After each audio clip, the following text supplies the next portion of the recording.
কত হাসবো বাবা। পিঙ্কি দি দেখ গাঁতে শ্যাওলা নিয়ে হাসছে। হ্যাঁ রে, নাক ডাকছে তো ওই জন্য এরকম হাসি চেপে চেপে হাসছি, বুঝেছিস? নাহলে তো ও মা, আমি হাসি চেপে চেপে হাসছি বলেই তো আমার কষ্ট হচ্ছে। আমি তো আমার হো হো করে হাসি।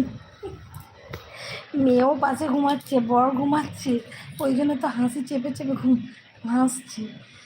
জোরে জোরে হাসলে তো সব উঠে পড়বে।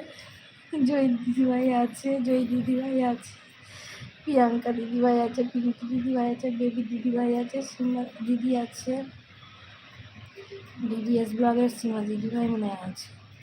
এই ডিডিএস ব্লগের সীমা দিদিভাই কি আমাকে নাইট দিচ্ছে তোমাদের শুনলে? না চলে গেছে রে, নাকে খিলকি দিয়ে নাকে আটা পুড়ে দেবো দেখ না, তাহলে আর নাক ডাকাবে না, বুঝেছিস? নাকে আটা ঢুকিয়ে দেবো।